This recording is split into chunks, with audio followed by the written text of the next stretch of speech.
Hello दोस्तों, स्वागत है आप सभी का महाराजा ऑडियो बुक्स चैनल पर।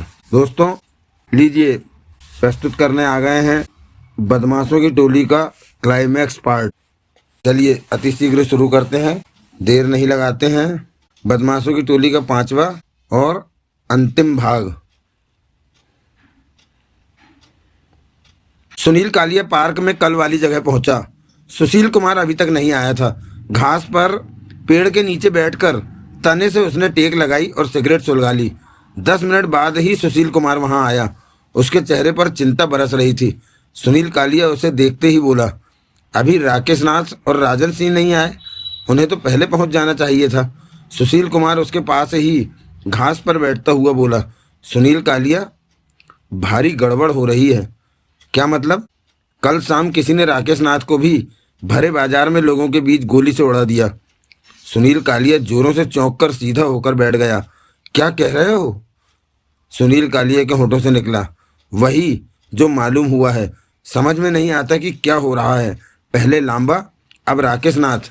सुनील कालिया चेहरे पर अजीब से भाव लिए सुशील कुमार को देखता रह गया। मुझे क्या देख रहे हो?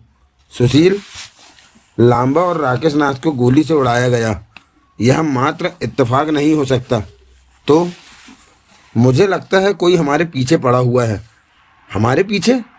सुशील ने ना समझने वाले अंदाज में सुनील कालिया को देखा।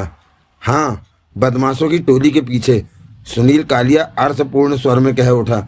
सुशील कुमार के चेहरे पर अजीब से भाव फैल गए। उसने सूखे होठों पर जीभ फेरी। लेकिन हम लोगों की जान के पीछे कौन पड़ सकता है? किसी को तो हमारा पता ठिकाना भी नहीं मालूम। अब यही बात तो मालूम करने वाली है। मैं पता करूंगा कि वह कौन है जो हम लोगों को एक एक करके खत्म करता जा रहा है। क्यों खत्म कर रहा है? सुनील कालिया ने सख्त स्वर में कहा। क्यों खत्म कर रहा है, इसका जवाब पाना कठिन नहीं। हमने उसे नुकसान पहुंचाया होगा और किसी प्रकार वह हमारे बारे में जानकर हमारे पीछे पड़ गया और हमें मारने लगा। सुशील की आवाज़ में ढीलापन था। शायद ऐसा ही हो, फिर भी उसके बारे में मालूम करके उसे खत्म करना पड़ेगा। सुशील, हमारी जानों को खतरा है, संभल कर रहना होगा हमें, सावधानी और सतर्कता से। हमारा शिकारी कहीं हमारा शिकार न कर ले। सुशील कुमार के चेहरे पर घबराहट उभर आई थी। मारने वाले के पास रिवॉल्वर है, इसका मतलब वह खतरनाक है, सुशील कुमार बोला। सुनील कालिया ने सिर हिलाया और कह उठा, सुन, कुछ दिन घर से बाहर मत निकलना। राजन सिंह को भी सावधान कर देना। मैं कोशिश करूंगा कि जब सही तरीके से उसका पता लगा लूं जो हमारी टोली को खत्म करने पर तुला है, उसके बारे में मालूम कर लूं, फिर सब मिलकर उसका इंतजाम कर देंगे। सुनील कालिया की आवाज़ में कहर के भाव थे। सुशील कुमार ने फौरन सहमति में सिर हिलाया। मरने से पहले राकेश नाथ जाने राजन सिंह से यहाँ आने के लिए कह पाया है कि नहीं। फिलहाल हमारा यहाँ बैठना बेकार है, हमें यहाँ से निकल चलना चाहिए, सुनील कालिया ने कहा। कुछ देर देख लेते हैं, शायद राजन सिंह आ ही जाए। सुशील कुमार ने दूर तक निगाहें घुमाई। कोई फायदा नहीं, अगर राजन सिंह आ भी गया तो कोई बात नहीं हो पाएगी। इस समय हमारे सामने सबसे खास काम यह है कि उसे तलाश करना जो रिवॉल्वर लिए हम लोगों के पीछे पड़ा है। ठीक कहते हो, जब तक हम उसे साफ नहीं करते तब तक हम कोई भी काम नहीं कर सकते। राकेश नाथ और लांबा हमारे बहुत अच्छे साथी थे, खोकर हमें नुकसान ही हुआ है। अब हम सिर्फ 3 ही रह गए हैं। सही कहते हो, उन्हें खो देने से हमें वास्तव में नुकसान हुआ है। विश्वास वाले साथी बहुत कम मिलते हैं, सुनील कालिया ने गहरी सांस लेकर कहा। मैं उसे नहीं छोड़ूंगा जो हम लोगों को मारने पर तुला है।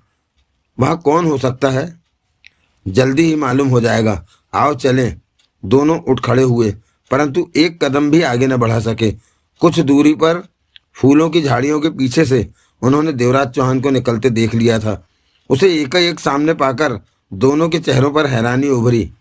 वो कुछ समझ न सके। यह तो वही है जो सुनील कालिया अपनी बात पूरी न कर सका।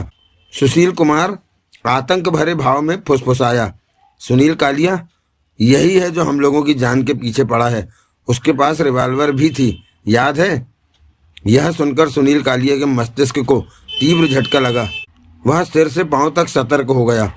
देवराज चौहान पास आ पहुंचा। उसके चेहरे पर खतरनाक भाव बरस रहे थे। तुम? सुनील कालिया ने दांत भींचकर उसे देखा। देवराज चौहान के होठों पर जहरीली मुस्कान उभरी, आंखों में वहशी भाव छा चुके थे। हाँ, मैं। देखकर हैरानी तो हुई होगी, सोच तो रहे होगे कि मैं यहाँ तक कैसे पहुँच गया। हाँ, अवश्य सोच रहा हूँ, और शायद इसका जवाब भी है मेरे पास। वह भी बता दो। तुम हम दोनों में से किसी के पीछे लगे होगे, मेरे या सुशील के। ठीक कहते हो तुम। किसके पीछे लगे थे? हर बात नहीं बताई जाती। देवराज चौहान कहर से हंसा। सुनील कालिया और सुशील कुमार उसे घूरते रहे। सुशील? हाँ, उस दिन तो यह चूहा बना मार खाता जा रहा था, और आज इसके रंग ढंग बदले हुए हैं। लगता है साले को जिंदा छोड़कर हमने उस दिन बहुत बड़ी गलती की, सुनील कालिया ने कठोर स्वर में कहा। सुशील कुमार सूख रहे होठों पर जीभ फेर कर रह गया। वास्तव में बहुत बड़ी गलती की। अगर उस दिन तुम मुझे मार देते तो तुम्हें आज का दिन न देखना पड़ता। लांबा, राकेश नाथ और राजन सिंह भी जिंदा होते। सुनील कालिया और सुशील कुमार चिहुक पड़े। राजन सिंह? हाँ, कल रात मैंने उसे भी शूट कर दिया। लांबा और राकेश नाथ को तो मैं पहले ही शूट कर चुका हूँ। अब बचे हो सिर्फ तुम दोनों, जो कि मेरे सामने हो। कौन हो तुम? सुनील कालिया ने अजीब से लहजे में पूछा। देवराज चौहान। देवराज चौहान? सुनील कालिया चिहुक पड़ा। यह वही तो नहीं जो इश्तेहारी मुजरिम है? सुशील कुमार घबराए स्वर में बोला। पुलिस जिसके पीछे है, जिसके जुर्मों की लिस्ट बहुत लंबी है, और देवराज चौहान हंस पड़ा। हाँ, मैं वही देवराज चौहान हूँ, वही देवराज चौहान। देवराज चौहान ने कड़वे स्वर में कहा। सुनील कालिया और सुशील कुमार की निगाहें आपस में मिली। सुशील कुमार नर्वस सा हो उठा था। उसके चेहरे का रंग फक पड़ गया था। दोनों हक्के बक्के से कई पलों तक देवराज चौहान को देखते रहे थे। क्या हुआ? देवराज चौहान कहर से बोला। तुम दोनों को सांप क्यों सूंघ गया? सुनील कालिया ने अपने पर थोड़ा और काबू पाया। तुम हम लोगों की जान के पीछे क्यों पड़े हो? सुनील कालिया के होठों से निकला। यह अभी भी बताने की जरूरत है? देवराज चौहान ने दरिंदगी से कहा। सुनो, सुनील कालिया स्वर को संयत करने की चेष्टा करते हुए बोला। हमें तब नहीं मालूम था कि तुम देवराज चौहान हो। मालूम होता तो तुम्हें सिर आंखों पर बिठाते। हमने तुम्हारे साथ जो भी बदसलूकी की है उसके लिए हम हाथ जोड़कर माफ़ी मांगते हैं। तुम खुद ही सोचो कि अगर हमें मालूम होता कि तुम देवराज चौहान हो, इतनी बड़ी हस्ती हो, तो क्या हम तुमसे ऐसी गुस्ताखी करने की हिम्मत कर सकते थे? जो कुछ भी हुआ भूल में हुआ। सुशील कुमार ने फौरन घबराकर सिर को ऊपर नीचे हिलाया। हाँ हाँ, तुम तो हमारे गुरु के भी गुरु हो। अगर उस समय हमें यह मालूम हो जाता कि तुम ही वह खतरनाक अंडरवर्ल्ड के बेहतरीन खिलाड़ी हो, तो हम तुम्हारे साथ भला कोई गड़बड़ कर सकते थे? तुम पर हाथ उठाना तो दूर, हम तुम्हारे पाँवों में गिरकर आशीर्वाद लेते। जो हुआ गलती से हुआ, भूल से हुआ, और भूल तो भगवान से भी हो जाती है, और बड़ा वही होता है जो भटकों को क्षमा कर दे, उन्हें माफ़ करके जीने का एक और मौका दे। लेकिन देवराज चौहान तुम जैसे हरामजादों को जीने का मौका नहीं दे सकता। देवराज चौहान का चेहरा धधक रहा था, आंखें सुर्ख होकर जैसे जल सी रही थी। हमें माफ़ नहीं करोगे? सुशील कुमार ने हाथ जोड़ दिए। भूल से हमारे हाथों तुम्हारी ठुकाई हो गई थी, सुनील कालिया ने जल्दी में कहा। मुझे अपनी ठुकाई का गम नहीं है कुत्तों, देवराज चौहान ने दरिंदगी से कहा। कभी मारा और कभी मार खा ली, यह तो चलता ही रहता है। लेकिन तुम लोगों ने मेरे हाथ पांव बांधकर मुझे बेबस करके मारा। तुम 5 थे और मैं अकेला, यह भी बर्दाश्त कर लिया मैंने। लेकिन मेरे मना करने पर भी तुमने उस बेगुनाह औरत की इज्जत लूटी, जबकि तुम उसका 6 लाख रुपया हथिया चुके थे। मैं मना करता रह गया। तुम लोगों ने मुझे भी जान की धमकी दे डाली। फिर और भी वहशियाना हरकत की तुम लोगों ने। उस औरत की दौलत को लूटकर, उसकी इज्जत लूटकर बेरहमी से उसका कत्ल कर दिया तुम लोगों ने, मेरी आंखों के सामने। मैं इश्तेहारी मुजरिम ही सही, जनता की निगाहों में खतरनाक ही सही, परंतु जनता के लिए खतरनाक नहीं। किसी की माँ बहन बेटी की इज्जत नहीं लूटता, किसी मासूम या बेगुनाह को नहीं लूटता, उसे किसी तरह की तकलीफ नहीं देता। मुसीबत में फंसे लोगों की कभी कभी हेल्प कर देता हूँ, दूसरों की मजबूरी का फ़ायदा नहीं उठाता मैं। तुम लोगों से बहुत ऊंचा हूँ मैं। बेशक नाम के हिसाब से पुलिस और जनता में बदनाम ज़्यादा हूँ। तुम लोगों ने जो नीच हरकत की और मुद्दत से करते आ रहे हो। ऐसे लोगों को मैं जीने का हक नहीं देता, छीन लेता हूँ उनकी जिंदगी।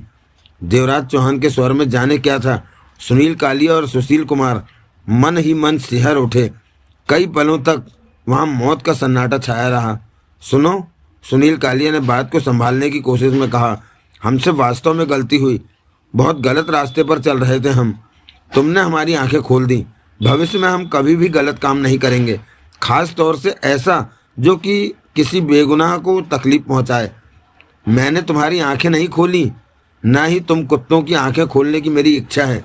मेरी इच्छा तुम दोनों की आंखें सदा सदा के लिए बंद कर देने की है, देवराज चौहान ने बहसी स्वर में कहा। सुशील कुमार ने सूखे होठों पर जीभ फेरी। सुनील कालिया के चेहरे पर बेचैनी और व्याकुलता की परत उभर आई। यानी तुम हर हाल में हमारी जान लेकर ही रहोगे? हाँ, और वह भी अभी। देवराज चौहान गुर्राया। तुम किसी भी तरह हमें माफ़ नहीं कर सकते? सुनील कालिया ने उसकी आंखों में झांका। तुम जैसे दरिंदों को माफ़ करके मैं धरती पर बोझ बढ़ाना नहीं चाहता। और इसके साथ ही दो काम एक साथ हुए। सुनील कालिया ने बिजली की सी गति के साथ जेब में मौजूद रिवाल्वर निकाली। उधर देवराज चौहान भी रिवाल्वर पकड़कर हाथ में ले चुका था, परंतु महज एक क्षण की देरी के कारण मात खा गया। वह ट्रिगर दबा चुका था, उंगली हिल चुकी थी, परंतु तब तक सुनील कालिया फायर कर चुका था और इसके साथ ही उसने अपनी जगह छोड़ दी। देवराज चौहान के रिवाल्वर की नाल से गोली निकली, जिससे सुनील कालिया खुद को बचा गया, क्योंकि वह तो पहले से ही अपनी जगह छोड़ चुका था। लेकिन देवराज चौहान न बच सका। सुनील कालिया की चलाई गोली देवराज चौहान के कंधे को छीलती निकल गई। देवराज चौहान के पूरे बदन में दर्द की लहर दौड़ी। उसका रिवाल्वर वाला हाथ टेढ़ा हुआ। इसी बीच सुशील कुमार में जाने कहाँ से हिम्मत आ गई। सुशील कुमार को डर था कि देवराज चौहान फिर से ना फायर कर दे। आगे बढ़कर उसने जूते की ठोकर देवराज चौहान की रिवाल्वर पर मारी, परंतु तब तक देवराज चौहान संभल चुका था। उसने रिवाल्वर से सुशील कुमार पर फायर करना चाहा। मौत को सिर पर सवार देखकर सुशील दहशत से भर उठा और तो उसे कुछ सूझा नहीं, वह देवराज चौहान से लिपट गया। देवराज चौहान का रिवाल्वर वाला हाथ दोनों के बीच में फंसकर रह गया। सुशील ने अपनी जान बचाने के लिए पूरा जोर लगा दिया था। वह देवराज चौहान के रिवाल्वर हथिया लेना चाहता था। दोनों गुत्थम गुत्था हो गए और नीचे घास पर गिरते चले गए। देवराज चौहान का कंधा बहुत दर्द कर रहा था, इसी कारण सुशील पर वह ठीक तरह से काबू नहीं पा रहा था। पार्क में मौजूद दो चार लोग चंद धमाके सुनकर वहां आ पहुंचे थे, परंतु सामने हो रहे मौत के खेल को देखकर वह काफी दूर हटते चले गए थे। सुशील शायद देवराज चौहान से रिवाल्वर छीन भी लेता, परंतु उसके दिलो दिमाग में देवराज चौहान नाम की दहशत छाई हुई थी। इसी कारण वह ठीक से न तो सोच पा रहा था और न ही देवराज चौहान का मुकाबला कर पा रहा था। तभी देवराज चौहान को मौका मिला। उसने अपनी दोनों टांगें सुशील के पेट पर रखी और जोर से झटका दिया। सुशील कुमार उछलकर कई फीट दूर जा गिरा। देवराज चौहान उछलकर खड़ा हुआ। उधर दहशत के मारे सुशील भी खड़ा हुआ। वह भाग जाना चाहता था, परंतु देवराज चौहान के रिवाल्वर उसकी तरफ उठ चुकी थी। देवराज चौहान के दांत पर दांत जमे हुए थे, चेहरे पर मौत बरस रही थी। दहकता अंगारा लग रहा था उसका चेहरा। नहीं! सुशील कुमार के होठों से खौफ से भरी जोरदार चीख निकली। उसी समय कान फाड़ देने वाला धमाका हुआ। गोली सुशील की छाती में जा लगी। सुशील जोर से चीखा और नीचे जा गिरा। देवराज चौहान रिवाल्वर सहित फौरन पलटा सुनील कालिया की तरफ, परंतु सुनील कालिया अपनी जगह से गायब था। देवराज चौहान दांत किटकिटाकर रह गया। सुशील के झपटने का फायदा सुनील कालिया ने उठाया था और वह भाग निकला था। तभी दौड़ता हुआ अजब सिंह वहां आ पहुंचा। क्या हुआ? पास आकर हाँफता हुआ अजब सिंह बोला, तुमने सुनील कालिया को भागते देखा? देवराज चौहान गुर्राया। नहीं तो, भाग गया साला। अजब सिंह के होंठ भिज गए। उसे देखो, मर गया कि जिंदा है? देवराज चौहान पुनः गुर्राया। ओह, तुम्हारा कंधा तो घायल है। अजब सिंह चौंका। गोली लगी है। तुम जो मैंने कहा है वह फौरन करो, देवराज चौहान ने दांत भींचकर सख्त स्वर में कहा। अजब सिंह आगे बढ़ा और सुशील कुमार के पास पहुंचकर ठिठका। सुशील कुमार घास पर स्थिर पड़ा था। अजब सिंह ने देखा, चेक किया, फिर सीधा खड़ा हो गया। छुट्टी, अजब सिंह ने देवराज चौहान से कहा। देवराज चौहान ने कुछ दूर खड़े चंद लोगों को देखा, फिर अपने घाव को। चलो, देवराज चौहान ने रिवॉल्वर जेब में डाली और तेज कदमों से वापस चल पड़ा। अजब सिंह ही उसके साथ था। देवराज चौहान को खुद पर खींच आ रही थी। सुनील कालिया उसके हाथ आकर साफ बच निकला है। दोनों डिस्ट्रिक्ट पार्क के बाहर खड़ी कार में आ बैठे। इस बार कार अजब सिंह ने ड्राइव की। जख्म गहरा लग रहा है, अजब सिंह बोला। हाँ, अगर खुद को बचाने की चेष्टा न की होती तो यह गोली मेरी गर्दन में लगी होती। सुनील कालिया ने चलाई गोली? हाँ, देवराज चौहान ने गहरी सांस ली। तब तुम क्या कर रहे थे? मैं भी उस पर फायर करने जा रहा था। देवराज चौहान के होठों पर हल्की सी मुस्कान रेंगी, लेकिन 2 सेकंड का फर्क रह गया। सुनील कालिया ने पहले फायर कर दिया। गोली मेरे कंधे में लगी। सुशील कुमार को डर लगा कि कहीं मैं उस पर फायर न कर दूं। वह मुझ पर झपट पड़ा। मेरा ध्यान सुशील कुमार पर लगा था और सुनील कालिया भाग निकला। यह तो बुरा हुआ। चिंता मत करो, सुनील कालिया अब मेरे हाथों से ज़्यादा दूर नहीं है। आखिरी शिकार बचा है, वह जल्दी ही कर लूँगा। कैसे? सुनील कालिया उस छोकरी के पास जरूर पहुँचेगा। आज अभी पहुँचे या कल परसों, और जब तक वह उस छोकरी के यहाँ नहीं पहुँचता तुम वहाँ पर डेरा जमाओगे? हाँ, इस काम के लिए मैं सप्ताह भर भी उसका इंतजार कर सकता हूँ। देवराज चौहान ने दांत भींचकर कहा। वह कहीं भी चला जाए, मेरे हाथों से नहीं बच सकता। मैं उसकी मौत बनकर ही रहूँगा। अजब सिंह गहरी सांस लेकर रह गया। आधे घंटे के बाद अजब सिंह ने कार को एक क्लिनिक के सामने रोका। देवराज चौहान ने प्रश्न भरी निगाहों से अजब सिंह को देखा। डॉक्टर है, अपना खास है, तुम्हारे कंधे पर बैंडेज कर देगा। अजब सिंह मुस्कुराया। देवराज चौहान बिना कुछ कहे दरवाजा खोलकर कार से बाहर आ गया। बैंडेज कराने के पश्चात दोनों कार में आ बैठे। मुझे बताओ, इस मामले में मैं तुम्हारी क्या सहायता कर सकता हूँ? अजब सिंह बोला। कुछ नहीं, जहाँ तुम मुनासिब समझो कार से उतर जाना। मैं तुम्हें छोड़ देता हूँ। तुम्हारा कंधा घायल है, तुम कार नहीं चला सकोगे। चला लूँगा। अजब सिंह फिर कुछ नहीं बोला। कुछ देर बाद अजब सिंह ने कार सड़क के किनारे रोक दी। बस यहाँ से चला जाऊँगा। देवराज चौहान ने सिर हिलाया। अजब सिंह ने गंभीर निगाहों से देवराज चौहान को देखा। तुम अब सुनील कालिया से निपटोगे? अजब सिंह बोला। हाँ, जाहिर है फौरन हरकत में आ जाओगे। वह तो आना ही पड़ेगा। मैं सुनील कालिया को मौका नहीं देना चाहता। अगर उसे मौका मिल गया तो वह अपने बचाव का रास्ता तलाश कर लेगा। ऐसे में एक बार फिर उसका हाथ आना कठिन हो जाएगा। तुम्हारे कंधे का जख्म गहरा है तो डॉक्टर ने कहा है कम से कम इस सप्ताह आराम करना है। अजब सिंह बोला। कुछ दिन बाद मैं 2 सप्ताह इकट्ठा आराम कर लूँगा। देवराज चौहान ने शांत स्वर में कहा। भाग दौड़ से जख्म बिगड़ सकता है। मेरी फिक्र मत करो, सब ठीक रहेगा। मेरा कहने का मतलब है कि मुझे अपने साथ ले लो, कहीं तो काम आऊँगा। अपना शिकार करने की आदत मुझे अकेले ही है। तुम जाओ अजब सिंह। शुक्रिया। अजब सिंह देवराज चौहान को देखता रहा, फिर गहरी सांस लेकर कार से बाहर निकल गया। देवराज चौहान खिसककर ड्राइविंग सीट पर आया, कार स्टार्ट की, मुस्कुराकर अजब सिंह को देखा, फिर कार आगे बढ़ा दी। दायां कंधा घायल था, इसलिए ड्राइविंग का काम बाएं हाथ से ले रहा था और उसे किसी तरह की कोई दिक्कत पेश नहीं आई। देवराज चौहान सीधा अपने फ्लैट पर पहुंचा। हाथ मुंह धोकर उसने कमीज बदली। सारे काम वह बाएं हाथ से ही कर रहा था। दाएं कंधे में हल्का हल्का दर्द बराबर हो रहा था और कुछ ही देर बाद वह पुनः काम पर जा रहा था। दिन का 1 बज रहा था। चेहरे पर गंभीरता और सख्ती थी। मस्तिष्क में सुनील कालिया घूम रहा था। देवराज चौहान एक बार सुनील कालिया को अपने सामने देखना चाहता था। आखिरकार वह अपनी मंजिल पर आ पहुंचा, अंजना मलिक के फ्लैट पर। फ्लैट का दरवाज़ा बंद था। देवराज चौहान कई पल बंद दरवाजे को घूरता रहा। सुनील कालिया भीतर भी हो सकता था। दरवाज़ा खुलते ही शूटिंग के पूरे चांस थे। देवराज चौहान के दांत भिज गए। उसने कार फुटपाथ पर चढ़ाकर पार्क की और उतरकर फ्लैट के दरवाजे की तरफ बढ़ गया। कुछ ही पलों में वह दरवाजे के करीब खड़ा था। उसने बेल स्विच दबाया। चंद पलों के बाद भीतर से कदमों की आहट आई। आहट दरवाजे के पास आकर रुकी, फिर दरवाजा खुला।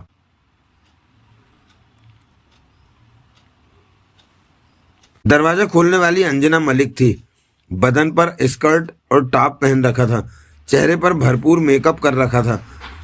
शायद वह खुद को फिल्म की हीरोइन बनाने के काबिल ये सारे प्रयास कर रही थी। उसने देवराज चौहान को प्रश्न भरी निगाहों से देखा। देवराज चौहान मुस्कुराया। मुस्कुराहट जरूरी थी। उसे सुख शांति के साथ फ्लैट के भीतर प्रवेश करना था। उसके बाद तो उसे विश्वास था कि वह सब कुछ संभाल लेगा। मैंने आपको पहचाना नहीं। अंजना मलिक के होठों पर भी मुस्कुराहट उभरी। साथ ही उसका ध्यान देवराज चौहान के घायल कंधे की तरफ गया। फिर निगाहें देवराज चौहान के चेहरे पर जा टिकी। आप मुझे पहचान भी नहीं सकती क्योंकि हम पहली बार मिल रहे हैं। मुझे भी ऐसा ही लग रहा है। सुनील कालिया है? सुनील कालिया? अंजना मलिक ने प्रश्न भरी निगाहों से उसे देखा। हाँ, उसने मुझे यहाँ का पता दिया था कि वह यहाँ मिलेगा। शायद मैं गलत जगह पर आ गया। नहीं, आप सही जगह पर आए हैं। ओह, देवराज चौहान मीठे स्वर में बोला। तो भीतर ही है वहाँ? 1 बजे का उसने मुझे वक्त दिया था। नहीं, भीतर तो नहीं है। सुबह करीब 9 बजे गया था। कुछ कहकर नहीं गया। फिल्म शुरू करने जा रहा है ना, इसलिए काफ़ी व्यस्त रहता है। हो सकता है आने ही वाला हो वहाँ। मालूम है मुझे कि वह फिल्म बनाने जा रहा है। मैं उसी सिलसिले में आया था। उसने फिल्म के लिए कुछ पैसों का इंतजाम करने को कहा था, इसलिए। अंजना मलिक खिल उठी। उसकी बात काटकर बीच में ही बोल पड़ी। ओह, आप बाहर क्यों खड़े हैं? भीतर आइए। वह फौरन दरवाजे से हट गई। देवराज चौहान ने मन ही मन चैन की सांस ली। उसका अंधेरे में चलाया तीर ठीक निशाने पर बैठा था। उसके भीतर आते ही अंजना मलिक ने दरवाजा भीतर से बंद किया। वह बेहद खुश नजर आ रही थी।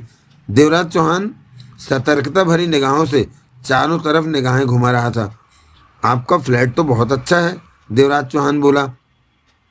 बस गुजारा हो जाता है, अंजना मलिक ने हंसकर कहा। और फिर देखते ही देखते देवराज चौहान पूरे फ्लैट में घूम गया। सुनील कालिया वास्तव में फ्लैट के भीतर नहीं था। देवराज चौहान वापस आकर सोफे पर बैठ गया। क्या लेंगे आप? जो भी आपकी इच्छा हो। चंद ही मिनटों में ठंडी बियर देवराज चौहान के सामने हाजिर थी। आप नहीं लेंगी? देवराज चौहान ने घूंट भरते हुए कहा। नहीं, अंजना मलिक खुलकर मुस्कुराई। कुछ दिनों से मैंने पीनी छोड़ दी है। दरअसल फिल्म की हीरोइन के लिए सुनील कालिया ने मुझे कास्ट किया है। इन दिनों मैं अपना ध्यान रख रही हूँ ताकि स्क्रीन पर बहुत अच्छी लगूं। हाँ, देवराज चौहान ने सिर हिलाया। आप भी फिल्में बनाते हैं? अंजना मलिक ने उत्सुकता से पूछा। नहीं। तो आप फिल्में फाइनेंस करते हैं या कमीशन बेसिस पर दिलवाते हैं? मैं इन दोनों कामों में से कुछ भी नहीं करता।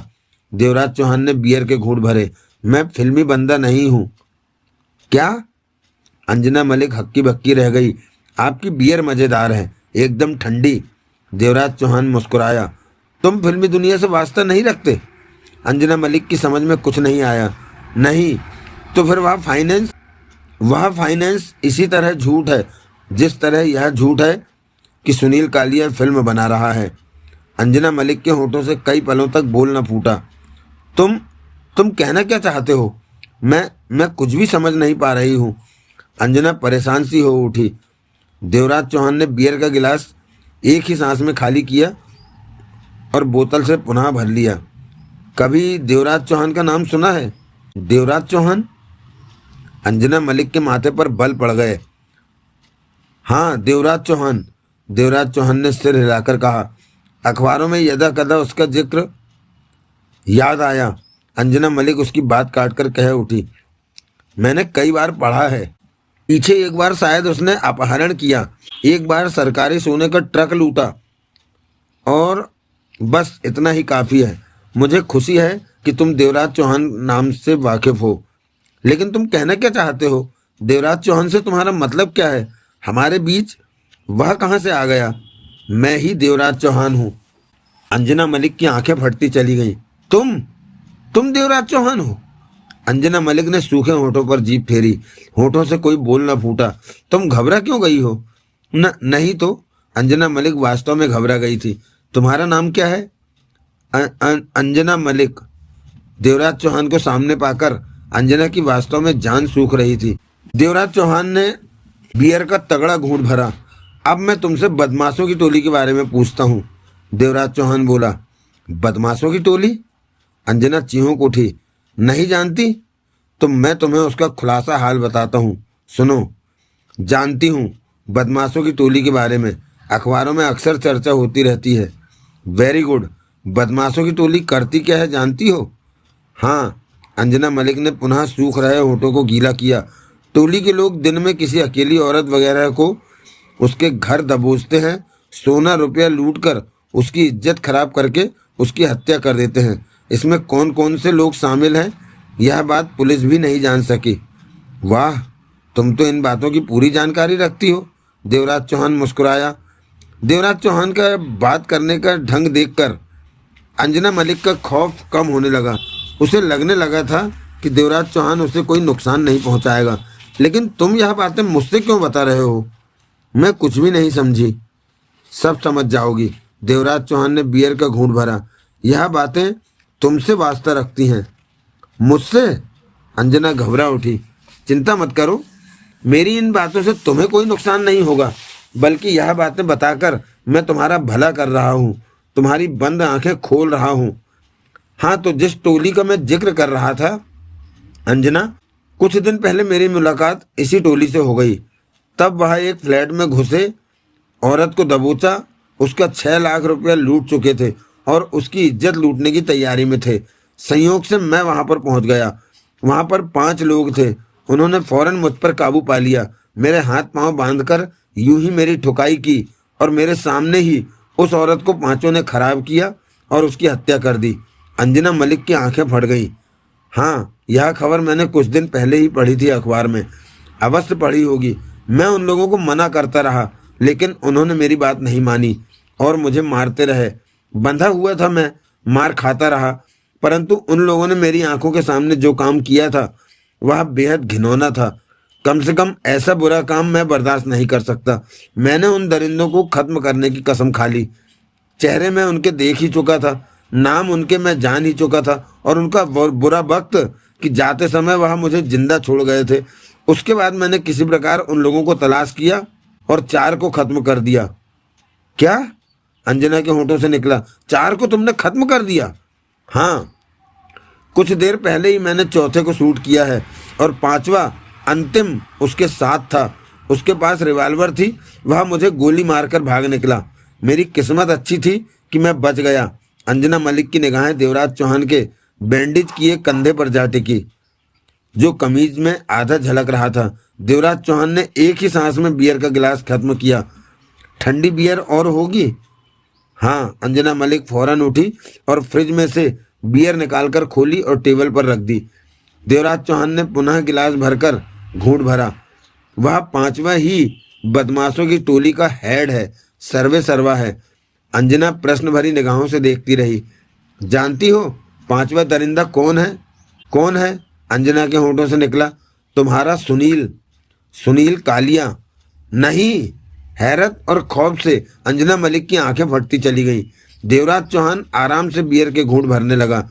तुम झूठ बोल रहे हो। सुनील कालिया ऐसा नहीं हो सकता। क्यों नहीं हो सकता?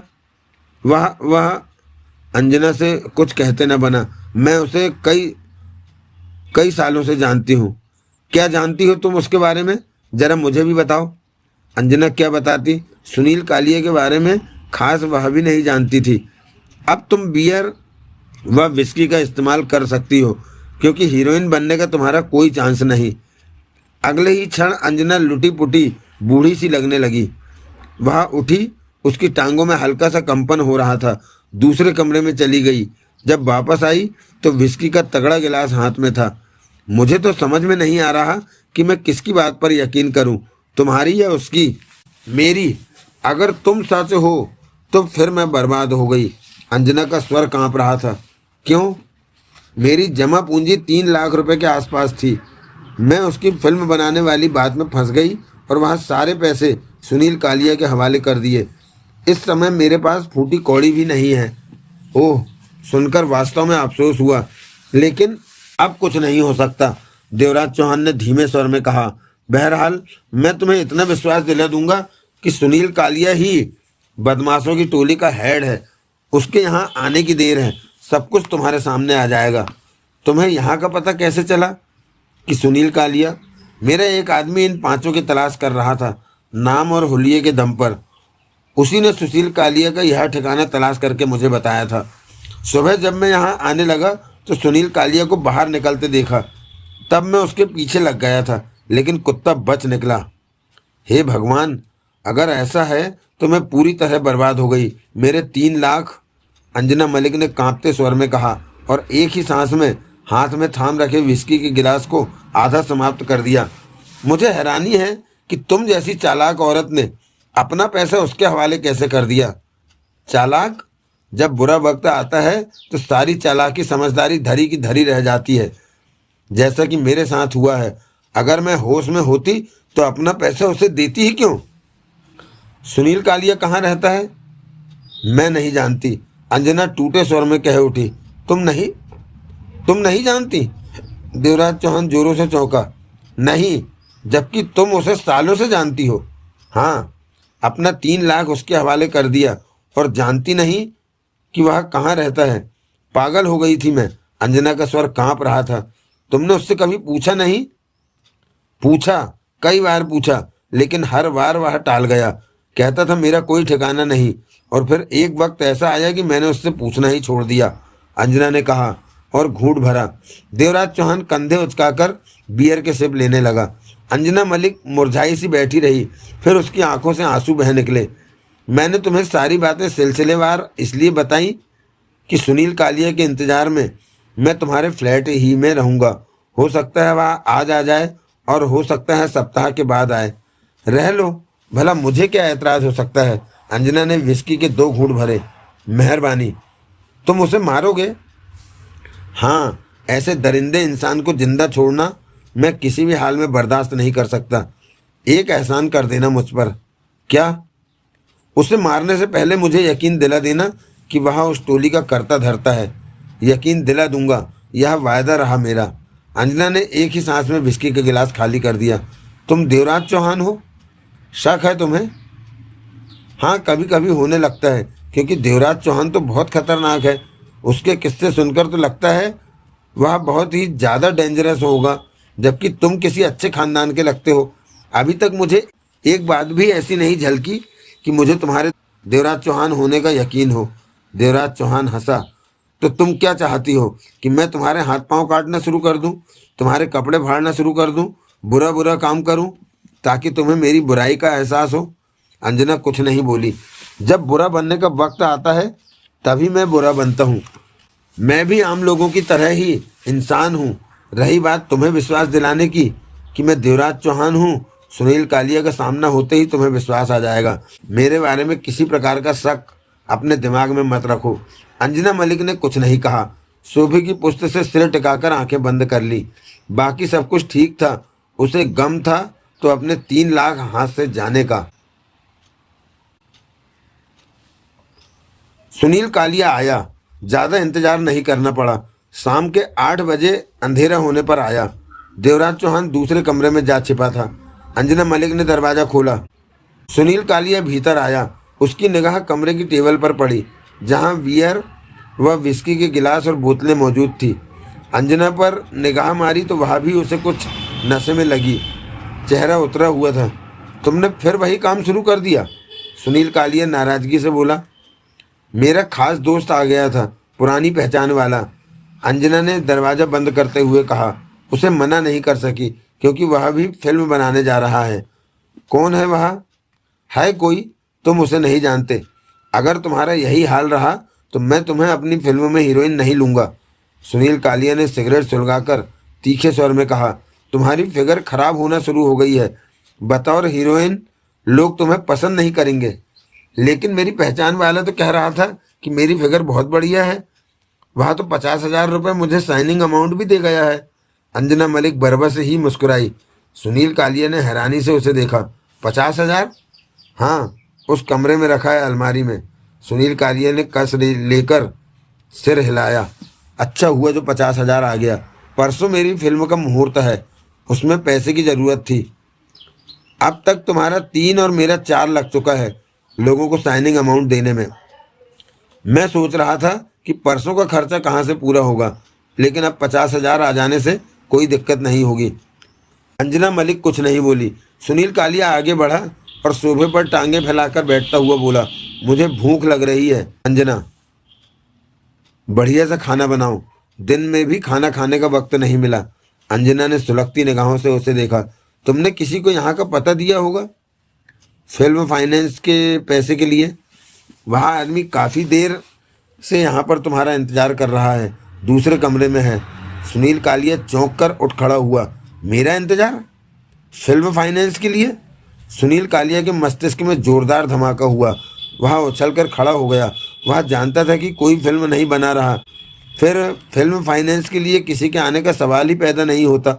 उसके दिमाग में सिर्फ एक ही नाम टकराया, देवराज चौहान। वह अवश्य देवराज चौहान होगा।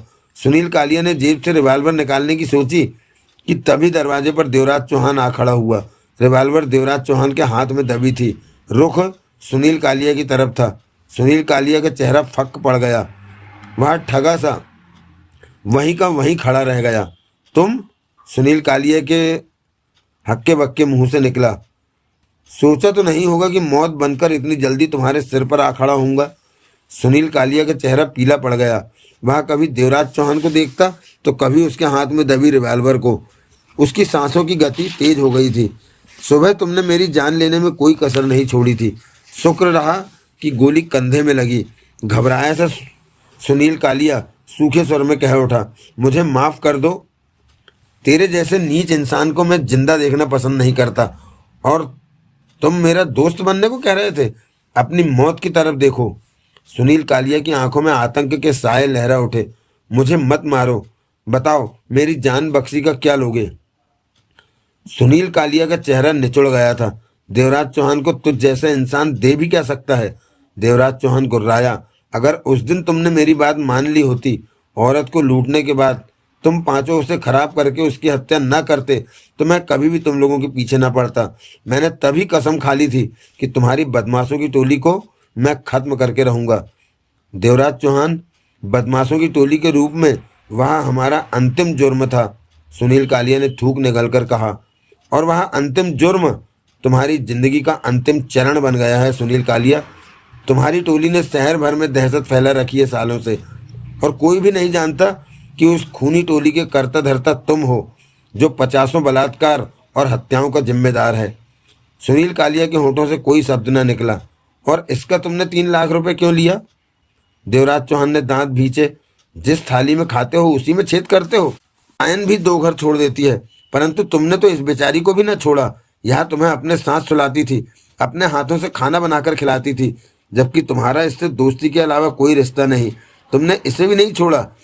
इस पर रहम नहीं आया तुम्हें, और इसकी सारी जमा पूंजी लेकर इसे कंगला बना दिया।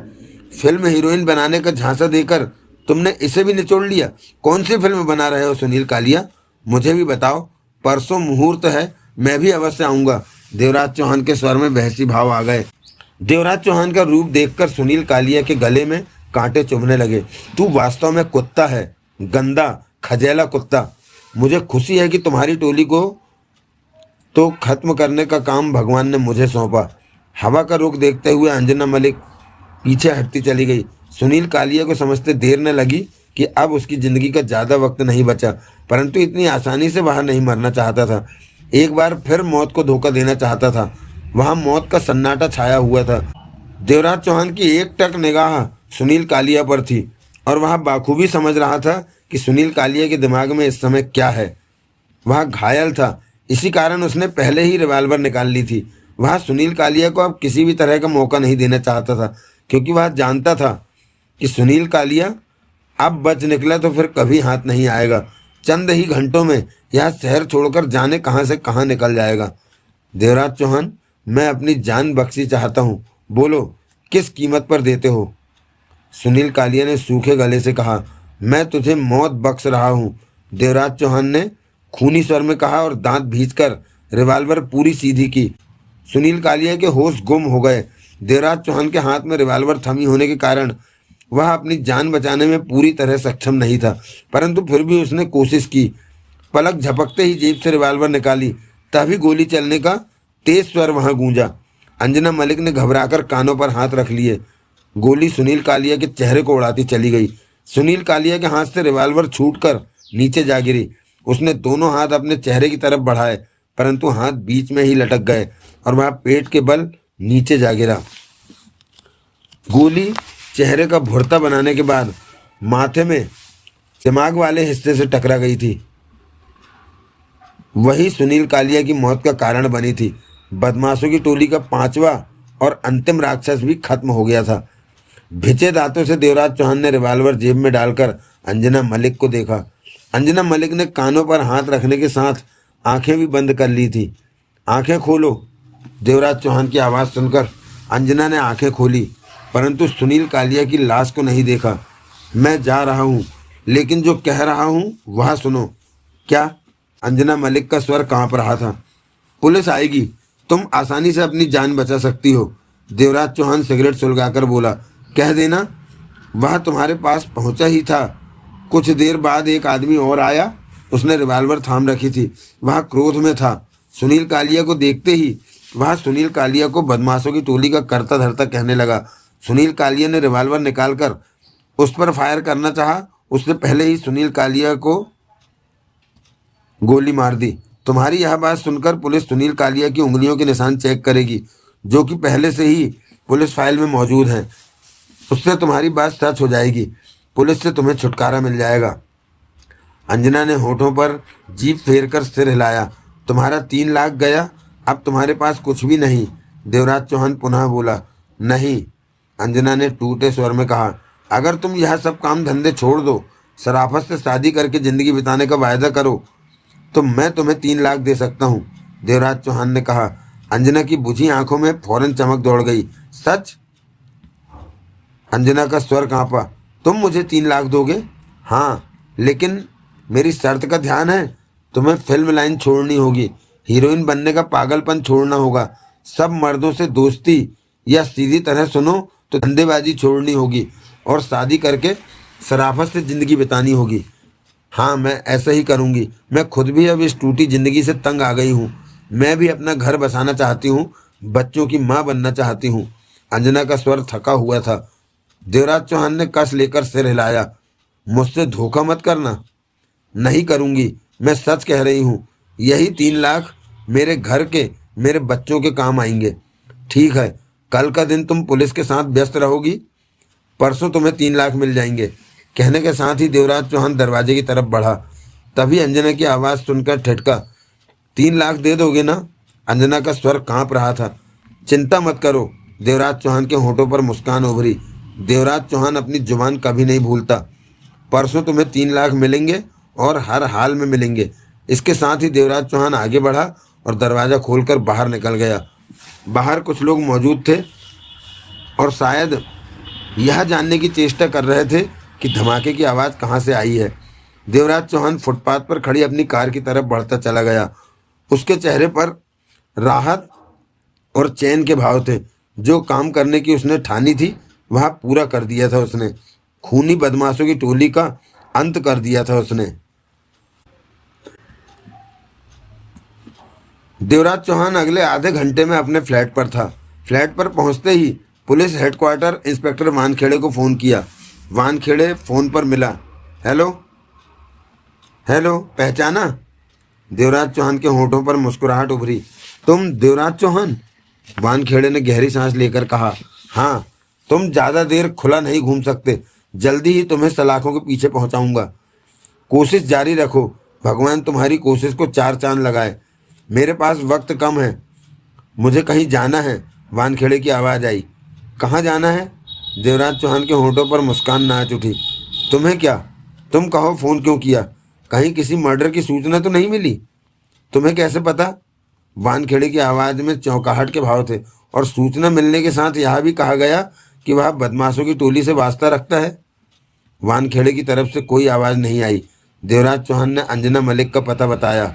और अब तुम इस पते पर जा रहे हो, इसका मतलब वह हत्या तुमने की है? वानखेड़े की आवाज़ आई। हाँ, करने के बाद सीधा तुम्हें फ़ोन कर रहा हूँ।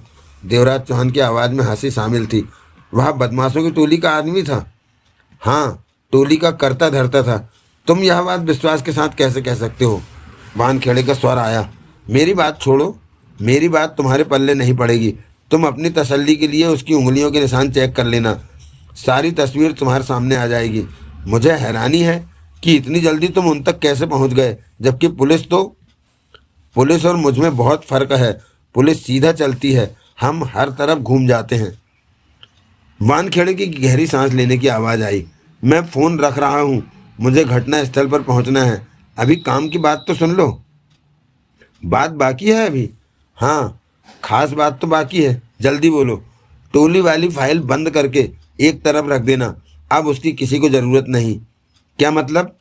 वानखेड़े की आवाज़ में चौंकाहट के भाव थे। टोली का मैंने खात्मा कर दिया है, पांचों मारे जा चुके हैं। पांचों को तुमने मारा है? हाँ, मैंने जनता और पुलिस की सिरदर्दी खत्म कर दी है। तुम्हें खुश होना चाहिए। कब मारा तुमने इन लोगों को? वानखेड़े के स्वर में उत्सुकता थी। पिछले 2-3 दिनों में। इनकी लाशें कहाँ हैं? पुलिस के मोर्ग में होंगी। तुम चाहो तो बदमाशों की टोली के रूप में इनकी लाशों को इकट्ठा कर सकते हो। मैं तुम्हें हत्या स्थलों के पते बता देता हूँ, उस जरिए तुम उनकी लाशों तक पहुँच सकते हो। बोलो।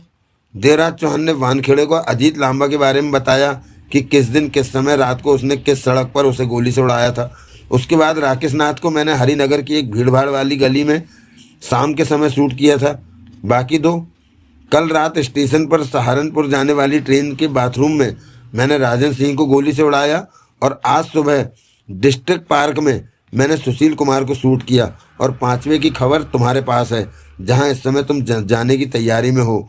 इतनी लाशें इकट्ठी करके उंगलियों के निशान के सहारे इन्हें बदमाशों की टोली के रूप में साबित कर सकते हो। देवराज चौहान ने शांत स्वर में कहा। इसमें कोई शक नहीं कि गलती से तुमने एक अच्छा काम कर दिया है। गलती से नहीं, होश में रहकर किया है, देवराज चौहान बोला। अब एक बात मेरी भी सुन लो। क्या? जहां तुम जा रहे हो सुनील कालिया की लाश के पास, वह एक लड़की के फ्लैट पर है। उस लड़की ने सुनील कालिया को संभालने में मेरी सहायता की है। उसे तंग मत करना, वह शरीफ लड़की है। बहुत तरफदारी कर रहे हो उसकी, इसलिए कि पुलिस वाले खामखा उसे तंग न करें। तुम समझदार हो, समझ सकते हो कि वह इस रगड़े से बाहर है। ठीक है, उस पर कोई आंच नहीं आएगी। शुक्रिया, तुम हर बात को समझ जाते हो। इसलिए मैं तुम्हें पसंद करता हूँ। लेकिन मैं तुम्हें पसंद नहीं करता, किसी कानून तोड़ने वाले को पसंद नहीं करता। याद रखना इस बात को। कहने की जरूरत नहीं, याद है मुझे। कहने के साथ ही देवराज चौहान ने रिसीवर रख दिया।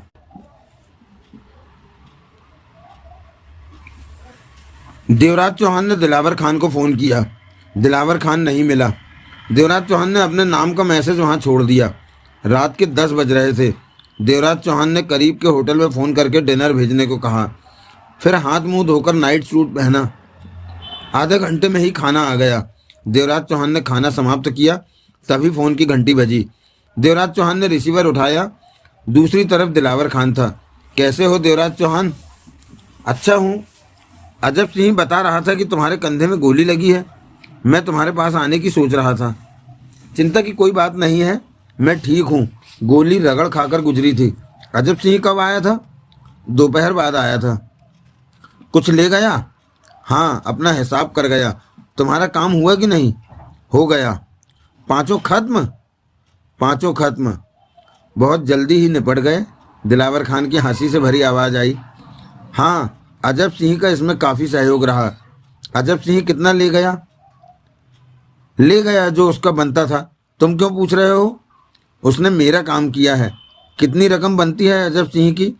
देवराज चौहान बोला। अजब सिंह ने तुम्हारा नहीं, मेरा काम किया है, समझे? तुम्हारा कुछ भी देना नहीं बनता। दिलावर खान की आवाज़ में उखड़ापन आ गया। देवराज चौहान के होंठों से गहरी सांस निकल गई। उसे पहले ही शक था कि दिलावर खान उसकी बात पसंद नहीं करेगा, और एक बार जवाब आने के बाद देवराज चौहान ने इस मुद्दे पर फिर बात नहीं की। जमशेद सिंह से बात हुई? दिलावर खान की आवाज़ आई। हुई। क्या रहा? मैंने उसे समझाकर वापस भेज दिया है। वह फिर आएगा, तब पूरी बात होगी। तुम्हारे पास नहीं आया वह? नहीं, आ जाएगा। मेरे ख्याल से वह बहुत व्यस्त होगा। सप्ताह भर तो वह शायद ना आए। मतलब कि तुमने उसे लंबे काम में फंसा दिया है? दिलावर खान ने हौले से हंसकर कहा। ऐसा ही समझ लो। देवराज चौहान के होंठों पर मुस्कुराहट उभरी। मुझे बताना जमशेद सिंह वाले मामले का क्या हुआ? वह बढ़िया आदमी है। मामला किसी सिरे पहुंचा तो बताऊंगा। ठीक है, मैं फ़ोन रखता हूँ। ओके। कहने के साथ ही देवराज चौहान ने रिसीवर रखा और सिगरेट सुलगाकर कस लिया। अब देवराज चौहान को इंतजार था जमशेद सिंह के आने का कि वह क्या तैयारी करके आखिर सोनपुर के महाराज वीरेंद्र प्रताप हीरे जवाहरातों की जो नीलामी कर रहा था वह अरबों की कीमत के थे और जमशेद सिंह जान पर खेलकर भी अरबों के उन हीरे जवाहरातों को नहीं छोड़ना चाहता था। ऐसा मौका कभी कभी ही मिलता है और इस बारे में देवराज चौहान का भी ऐसा ही कुछ विचार था। मीना लुटी पुटी सी बैठी थी। मांग में जो सिंदूर भरा था वह चंद घंटे ही में साफ हो गया था। शादी के पश्चात सिर्फ कुछ ही घंटों का साथ रहा पति से और विधवा हो गई। वह समझ नहीं पा रही थी कि उसने कौन से पाप किए थे जो भाग्य ने उसे ऐसी क्रूर सजा दी, लेकिन साथ ही साथ उसे इस बात का भी एहसास था कि उसने अच्छे कर्म भी किए थे जो कि ठीक वक्त पर देवराज चौहान ने आकर उसे बचा लिया था, नहीं तो वह बची कुची भी उजड़ जाती। पति तो जिंदा नहीं बचा था कि अपने सुहाग के साथ पहली रात भी गुजार सकती और सुहाग की वह रात उसे अपने पति के उन दरिंदे हत्यारों के साथ बितानी पड़ती। उसके बाद जाने उसका क्या होता, वह जिंदा भी रह पाती या नहीं। दिल का एक कोना शांति और चैन से भरा पड़ा था। राजन सिंह की असलियत उसके सामने खुल चुकी थी। जिस दौलत के लिए राजन सिंह ने न जाने कितने घर उजाड़े थे, कितनों की जानें ली थी, कितनियों को विधवा बनाया था, कितनियों की असमत लूटी थी, गिरे से गिरा काम किया था राजन सिंह ने। मीना जानती थी कि उसका भाई गैरकानूनी काम कर रहा है, कोई गलत काम करके दौलत इकट्ठी कर रहा है, परंतु यह तो उसने ख्वाब में भी नहीं सोचा था कि हत्याएं, बलात्कार और डकैती लूट का सिलसिला उसने जारी कर रखा है। खून से सनी दौलत इकट्ठी करके उसका भाई उसे सुहागिन बनाना चाहता था, दूसरों की मांगों का सिंदूर उसकी मांग में भरना चाहता था। तो कैसे संभव था कि दूसरों के सिंदूर पर वह जीवन बिता देती? अपने भाई का किया तो चुकाना ही था, वह चुका दिया उसने विधवा बनकर। सुहाग सेज देखी भी नहीं, उससे बड़ी अभागिन और कौन हो सकती थी कि अपने पति की एक बार भी अंकसायनी नहीं बन सकी थी। अब राजन सिंह भी नहीं था, ऐसे भाई की उसे ज़रूरत भी नहीं थी। राजन सिंह जैसा भाई खोकर उसे लग ही नहीं रहा था कि वह अकेली रह गई है। तभी तो उसकी चाहत पूरी करने के लिए जैसे भी हो वह लाखों रुपया इकट्ठा करता रहा था। मीना की आंखें भर आईं। वह समझ नहीं पाई थी कि राजन सिंह जैसे भाई से नफरत करे या प्यार, लेकिन अब तो सब कुछ बीता वक्त बन गया था। वह नफरत करे या प्यार, इस बात से कोई फर्क नहीं पड़ने वाला। राजन सिंह तो दुनिया में रहा ही नहीं था। 2 दिन हो गए थे मीना को घर बैठे ही।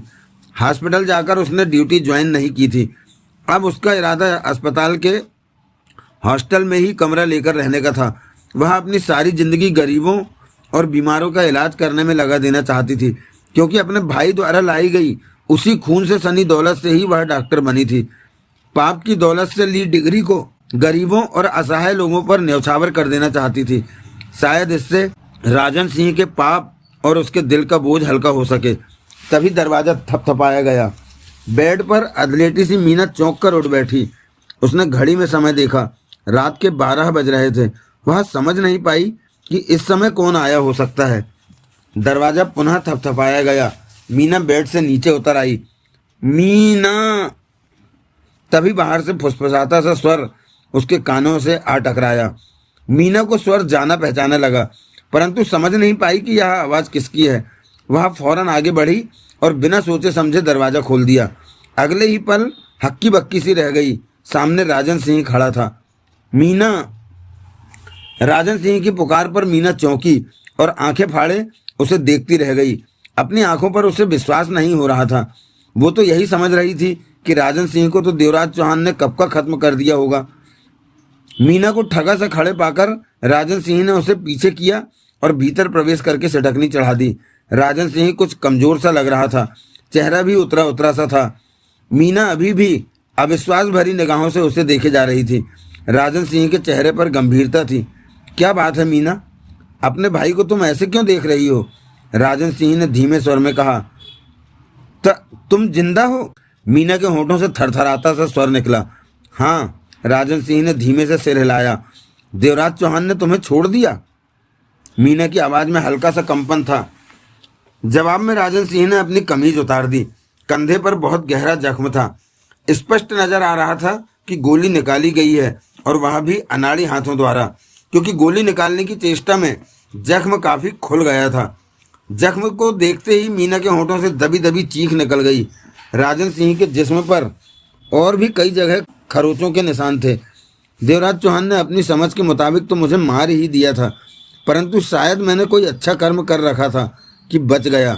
राजन सिंह ने गंभीर स्वर में कहा, किसी डॉक्टर के पास जाने का तो रिस्क ले ही नहीं सकता था, क्योंकि पुलिस केस बन सकता था। इसलिए किसी तरह खुद ही गोली निकालकर एंटीसेप्टिक डाल दिया। मुझे किसी डॉक्टर की सख्त ज़रूरत थी। सोचा बहन से ज़्यादा कौन मेरा ध्यान रखेगा। मीना का चेहरा पत्थर की भांति सपाट हो गया। अगर डॉक्टर की ज़रूरत है तो फिर सही जगह पर आए हो, मीना भावहीन स्वर में कह उठी। राजन सिंह के चेहरे पर मुस्कुराहट फैल गई। लेकिन तुम तो डॉक्टर होने से पहले मेरी बहन हो, बाद में डॉक्टर हो, फिर तो गलत जगह पर आ गए हो। मीना का लहजा सख्त हो उठा। क्या मतलब? मेरा कोई भाई नहीं है। मीना! राजन सिंह तड़प उठा। मेरा कोई भाई नहीं है। मीना के होठों से बेहद सख्त स्वर निकला। यह क्या कह रही हो मीना? भाई बहनों के रिश्ते ऐसे टूटते हैं क्या? मैं तो हर रिश्ता कच्ची डोर से बंधा होता है, अगर संभाला ना जाए तो कभी भी टूट जाता है। तुम भूल रही हो मीना कि मैंने तुम्हारी खुशी के लिए सब कुछ किया, कभी भी तुम्हें किसी चीज़ की कमी नहीं होने दी, इसलिए कि तुम मेरी बहन हो। भाई का प्यार हमेशा तुम पर निछावर किया, और आज तुम मुझे अपना भाई मानने से इनकार कर रही हो। राजन सिंह ने थके स्वर में कहा, तुम जैसे भाई की चाहत दुनिया में किसी भी बहन की नहीं हो सकती। तुम नरभक्षी शेर से भी गंदे हो। आज तक तुमने जाने कितनों की असमत लूटी, कितनों की जान ली, कितने घर उजाड़े। ऐसे इंसान को मैं अपना भाई नहीं मान सकती। जब तक नहीं पता था, नहीं पता था, अब पता चल गया है तो हम में सब रिश्ते खत्म हो गए। रिश्ते इतने कच्चे होते हैं? हाँ, रिश्ते तो कांच से भी कच्चे होते हैं। सारी उम्र निभाते रहो, जब दरार पड़ी तो सब कुछ खत्म। तो तुम अब मुझे भाई नहीं मानती? भाई?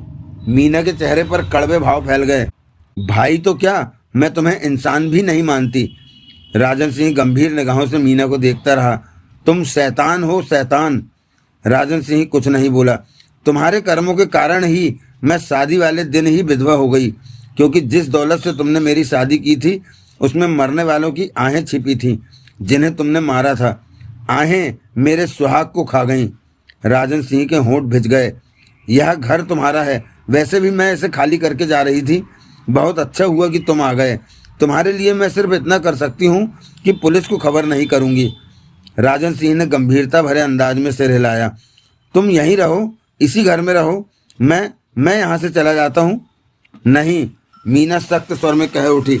मैं इस घर में कभी नहीं रहूँगी। यह मेरा नहीं है, तुम्हारा है, और तुम्हारे जैसे इंसान की किसी भी चीज़ को मैं लेना पसंद नहीं करूँगी। मेरी ज़िंदगी क्या होगी, कैसी होगी, अब इस बात का फैसला मैं करूँगी, सिर्फ मैं करूँगी। जिसका कोई नहीं होता वह अपनी ज़िंदगी खुद ही बनाता है, और मेरा कोई नहीं है।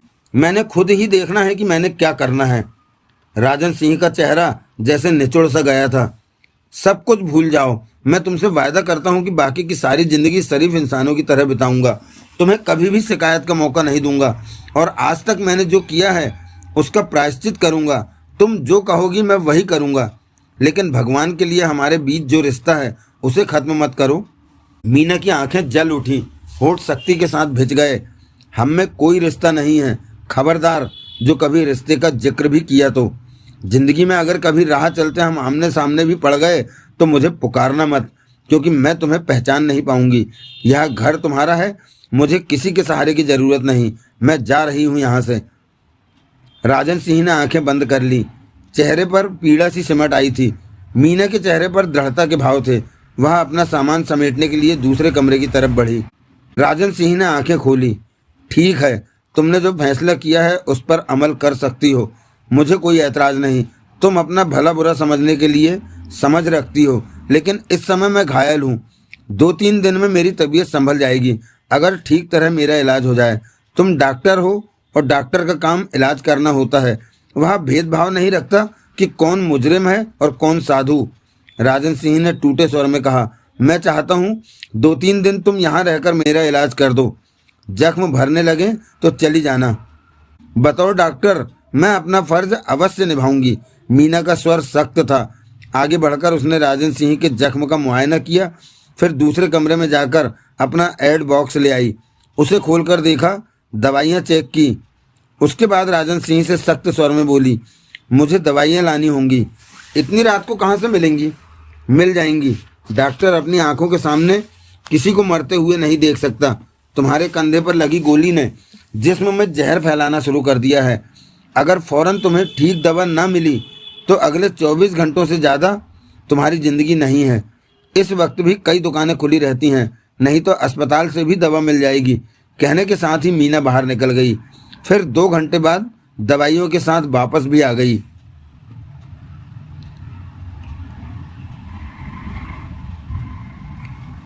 अंजना मलिक की आंख खुली तो सुबह के 8 बज रहे थे। मन भारी था, कुछ उदास उदास सी थी। वह 2 दिन वह बहुत व्यस्त रही थी पुलिस के चक्कर में। सुनील कालिया की लाश को पुलिस उसके फ्लैट से उठाकर ले गई थी। पुलिस इंस्पेक्टर बहुत अच्छा आदमी निकला था, बहुत शराफत से उससे पेश आया था। बयान लिया, पूछताछ की, छोड़ दिया। अगर कोई गलत पुलिस वाला होता तो उसके साथ जाने क्या क्या करता। आखिर उसके फ्लैट पर खून हुआ था, लाश बरामद की गई थी। बाथरूम में जाकर उसने हाथ पांव धोए, फिर अपने भविष्य के बारे में सोचने लगी। उसके पास 3 लाख रुपया था, जो कि उसके लिए बहुत बड़ा सहारा था, लेकिन उसे तो सुनील कालिया ले उड़ा था। वह तबाह और बर्बाद हो गई थी, किंतु आशा की एक किरण थी मन में, देवराज चौहान। देवराज चौहान ने कहा था कि वह उसे 3 लाख दे देगा, परंतु 2 दिन हो गए थे कि देवराज चौहान नहीं आया था। कभी तो मन कहता वह आएगा, तो कभी मन कहता वह क्यों आएगा भला, उसे 3 लाख क्यों देगा। इसी उलझन कसमकस में फंसा उसका वक्त बीत रहा था। तभी कालवेल बज उठी। अंजना मलिक के होठों से सांस निकल गई। 2 दिन से कालवेल पुलिस वाले ही बजा रहे थे। मन ही मन वह तंग आ गई थी। वैसे कल पुलिस इंस्पेक्टर ने कहा था कि अब पुलिस उसके दरवाजे पर नहीं आएगी, परंतु अब फिर अंजना मलिक ने दरवाज़ा खोला तो सामने देवराज चौहान को देखकर चौंकी। अंजना मलिक का चेहरा खुशी से भर उठा। उसकी निगाह देवराज चौहान की बगल में दबे मीडियम साइज के पैकेट पर पड़ गई, जो कि अखबार में था। उसका दिल जोरों से धड़क उठा। वह फौरन पीछे हट गई। देवराज चौहान भीतर आया। अंजना मलिक दरवाज़ा बंद करते हुए बोली, मुझे तो आशा भी नहीं थी कि तुम आओगे। उसके स्वर में हल्का सा कंपन था। देवराज चौहान अपनी जुबान को हमेशा पूरा करता है। आगे बढ़कर देवराज चौहान ने पैकेट को टेबल पर रखकर बैठते हुए शांत लहजे में कहा, मेरा वायदा आज तक अधूरा नहीं रहा। अंजना मलिक ने सूखे होठों पर जीभ फेरकर टेबल पर पड़े पैकेट को देखा। मैं चाय बनाकर लाती हूँ, कहकर वह किचन में चली गई। देवराज चौहान ने सिगरेट सुलगा ली। 5 मिनट पश्चात ही अंजना मलिक देवराज चौहान के सामने कुर्सी पर बैठी थी। टेबल पर चाय के 2 गिलास रखे थे। वह बेचैन थी नोटों की झलक पाने के लिए। देवराज चौहान उसके मन की हालत समझ रहा था। चाय का गिलास उठाकर उसने घूंट भरा। चेहरे पर गंभीरता थी। यह पैसे हैं? अंजना सिंह ने कांपते से स्वर में पूछा। हाँ, मेरे लिए हैं तो तुम्हारे लिए ही, लेकिन अभी यह तुम्हारे नहीं हुए, देवराज चौहान ने पूर्ववत लहजे में कहा। मैं समझी नहीं।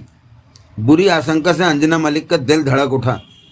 इन पैसों को लेने से पहले मेरी 2 शर्तें माननी पड़ेंगी, देवराज चौहान बोला। कैसी शर्तें? अंजना मलिक ने सूखे होठों पर जीभ फेरी। पहली शर्त तो यह है कि तुम जो करती फिर रही हो, फिल्मों में काम करने की आड़ में मर्दों से दौलत झाड़ने के लिए सब कुछ करना, वह तुम्हें छोड़ना होगा। शरीफों की तरह जिंदगी बितानी होगी और जल्द ही किसी अच्छे इंसान से शादी करके अपना घर बसाना होगा। मुझे दोनों शर्तें मंजूर हैं। अंजना मलिक संभल गई। मैं तुमसे पहले ही इस बात का वायदा कर चुकी हूँ। मैंने सोचा कहीं तुम भूल ना गई हो।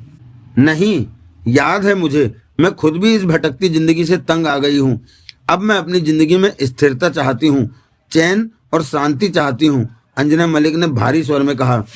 मुझसे धोखेबाजी वाली बात कभी मत करना, वरना। नहीं, अंजना मलिक उसकी बात काट कर कह उठी।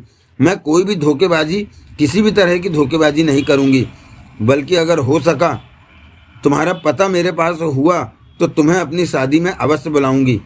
देवराज चौहान को वह 100% सच बोलती लगी। टेबल पर पड़े पैकेट में पूरा 3 लाख रुपया है, ले लो। अंजना मलिक का शरीर जोरों से कांपा। वह टेबल पर पड़े पैकेट पर झपट पड़ी। अगले ही पल पैकेट खुला पड़ा था और टेबल पर नोटों की गड्डियां बिखरी पड़ी थी। दो चार नीचे भी गिर गई थी। अंजना मलिक कई पलों तक नोटों की गड्डियों को निहारती रही। फिर एकाएक ही उसकी आंखें भर आई। उसने भीगी निगाहें उठाकर देवराज चौहान को देखा। होंठ कांप से उठे। तुम इंसान नहीं, मेरे लिए भगवान बनकर आए हो देवराज चौहान। देवराज चौहान के होंठों पर अजीब सी मुस्कान फैल गई। मैं इंसान ही बन पाऊं, मेरे लिए यही बहुत है। तुम नहीं समझोगे। अंजना मलिक के गालों तक आंसू आ गए। तुम्हारे लिए 3 लाख रुपए मामूली रकम हो सकती है, तभी तो तुमने मुझे दे दी, लेकिन यह 3 लाख मेरे जिस्म में पड़ी जान से कम नहीं है। इन पैसों से तुमने मुझे नई जिंदगी दे दी है। इस जन्म में मैं तुम्हारा एहसान नहीं उतार सकती। मैं किसी पर एहसान नहीं करता। देवराज चौहान ने चाय का गिलास टेबल पर रखा और उठते हुए कह उठा, पैसों को संभाल लेना और जल्दी ही शादी कर लेना। कहने के साथ ही देवराज चौहान दरवाजे की तरफ बढ़ गया। अंजना मलिक का यह हाल था कि देवराज चौहान को रोकने के लिए भी न कह सकी। दरवाजे के समीप पहुंचकर देवराज चौहान ठिठका और पलटकर अंजना से बोला, उस इंस्पेक्टर ने तुम्हें ज़्यादा तंग तो नहीं किया? नहीं, वह तो बहुत शराफत से पेश आया। उसने मुझे कोई तकलीफ नहीं दी। देवराज चौहान बरबस ही मुस्कुराया। फिर जाने क्या सोचकर सामने पड़े फोन की तरफ बढ़ गया। रिसीवर उठाकर वानखेड़े के घर का फ़ोन नंबर डायल करने लगा। सुबह का वक्त था। देवराज चौहान को पूरी आशा थी कि वानखेड़े घर पर ही होगा और वानखेड़े घर पर ही मिला। हेलो, मैं देवराज चौहान। ओह तुम? शुक्रिया करने के लिए फ़ोन किया कि तुमने अंजना मलिक के साथ अच्छा व्यवहार किया। उसने कोई गुनाह नहीं किया था, तो पुलिस उसके साथ बुरा व्यवहार क्यों करती? पुलिस में और तुम में बहुत फर्क है इंस्पेक्टर वानखेड़े। तुम पुलिस वाले होने के साथ साथ अच्छे इंसान भी हो, तभी तो मैं तुम्हें पसंद करता हूँ। देवराज चौहान के होंठों पर मुस्कुराहट थी। लेकिन मैं किसी अपराधी को पसंद नहीं करता देवराज चौहान। यह तुम्हारी ड्यूटी, तुम्हारे फर्ज की मजबूरी है, इसमें तुम्हारा कोई दोष नहीं। एक बात और सुन लो, बदमाशों की टोली पूरी तरह खत्म नहीं हुई। क्या मतलब? देवराज चौहान जोरों से चौंका। जो जगह तुमने बताई थी वहाँ से मैंने जो लाश बरामद की, तो पहले मैं यही समझा था कि वह लाश राजन सिंह की है, लेकिन वह मेरी भूल थी। वह राजन सिंह की लाश नहीं थी। तुम्हारा मतलब कि राजन सिंह जिंदा है? देवराज चौहान के माथे पर बल पड़ गए। ख्याल तो मेरा ऐसा ही है, क्योंकि उसकी लाश अथाह चेष्टा के बाद भी नहीं मिली। मेरे ख्याल से वह बच निकला है। अगर मरा होता तो उसकी लाश अवश्य मिलती। मैं नहीं मान सकता। मैंने खुद उसे शूट किया था। उसके सिर या माथे पर गोली। यह सब चलती ट्रेन में तुमने किया था। निशाना चूक सकता है। जल्दबाजी में तुमने उसे मरा हुआ समझ लिया हो सकता है वह गोली से बच गया हो। नहीं, देवराज चौहान का स्वर दृढ़ था। गोली उसे हर हाल में लगी थी, तो फिर कहीं और लगी होगी। वह बच निकला होगा। मरा होता तो लाश अवश्य मिलती। मुझे तो तुम्हारी बात पर विश्वास नहीं आ रहा। यह सब कैसे हो सकता है? तुम जानो। वैसे वह जहाँ भी है पुलिस के हाथों बच नहीं सकता। उसकी शिनाख्त तो हो चुकी है और ऐसे लोग पुलिस के हाथों से ज़्यादा देर नहीं बच पाते। देवराज चौहान ने कुछ नहीं कहा। दांत भींचकर उसने रिसीवर रख दिया। चेहरा पत्थर की भांति कठोर होकर धधक उठा था। अंजना मलिक ने उसका यह रूप देखा तो सहम गई। देवराज चौहान ने खुद पर काबू पाया और सामान्य लहजे में बोला, मैं जा रहा हूँ, दरवाज़ा बंद कर लो। बैठो, मैं नाश्ता। अंजना मलिक के शब्द होठों में ही रह गए। देवराज चौहान ने दरवाज़ा खोला और बाहर निकल गया।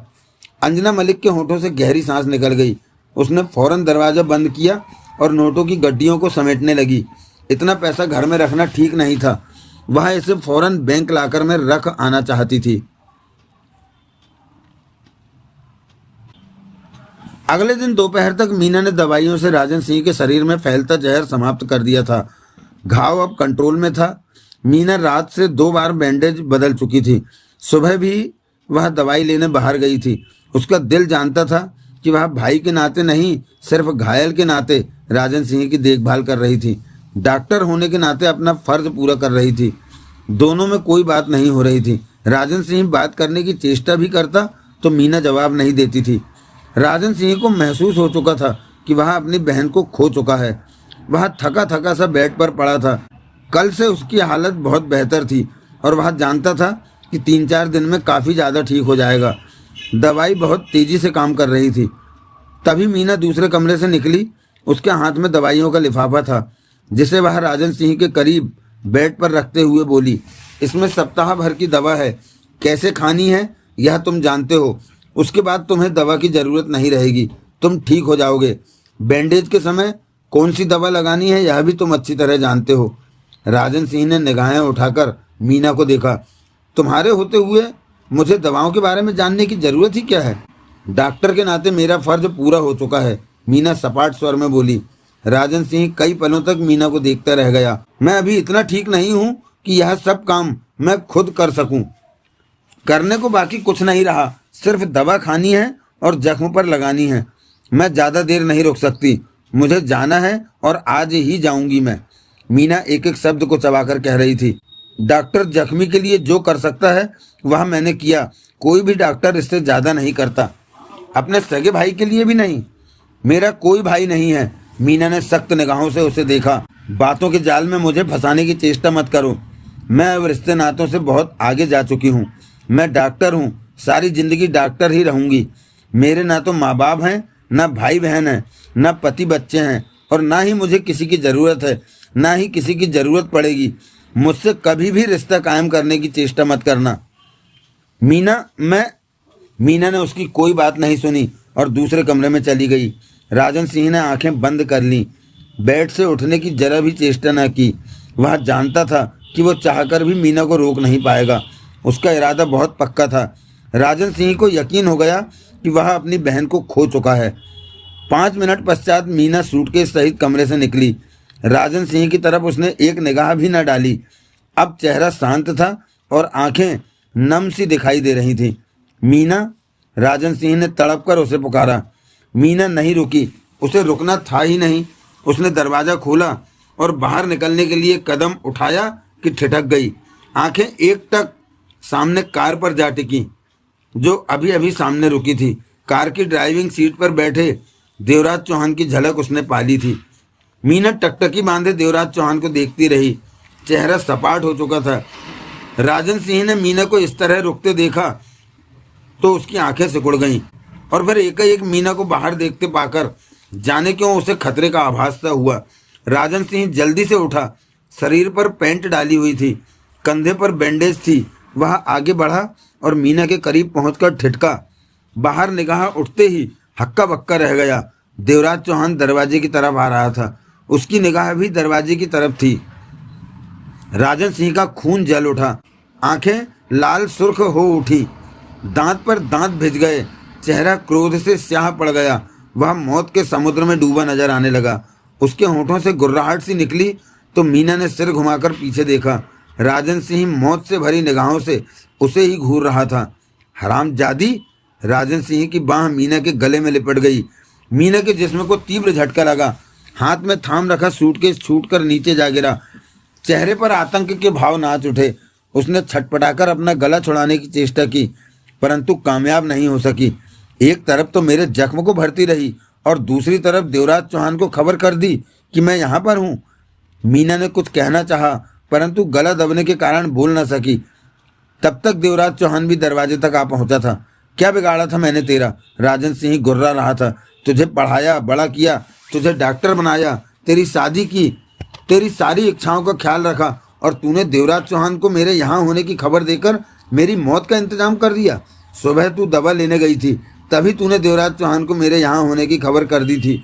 और अब जब देवराज चौहान के आने का वक्त हुआ तो तू सूटकेस लेकर यहाँ से खिसक रही। अपनी बहन को छोड़ दे राजन सिंह, देवराज चौहान खूंखार स्वर में कह उठा, वरना भूल में तू अपनी जिंदगी की सबसे बड़ी गलती कर बैठेगा। मुझे किसी ने तेरे यहाँ होने की खबर नहीं दी। मीना का चेहरा सांस रोकने के कारण लाल सा होने लगा था। बकवास मत कर कुत्ते, तुम दोनों मिले हुए हो। देवराज चौहान का चेहरा धधक उठा। छोड़ दे इसे। मेरी बाहें इस कुतिया की गर्दन से तब हटेगी जब इसका दम निकल चुका होगा। मैं जानता हूँ अब मैं बच नहीं सकता। तुम मेरी मौत बनकर खड़े हो। मेरे पास हथियार नहीं है, तुम्हारा मुकाबला भी नहीं कर सकता, लेकिन मरने से पहले मैं अपनी जान की दुश्मन को जिंदा नहीं छोड़ूंगा। बेवकूफ, यह तुम्हारी बहन है, तुम्हारा भला चाहने वाली है। अगर इसने तुम्हारी मौत का प्रबंध करना होता तो तुम्हें जहर भी दे सकती थी, तुम्हारा इलाज करने की बजाय। फिर मेरा फ़ोन नंबर या मेरा पता इसे कैसे चला?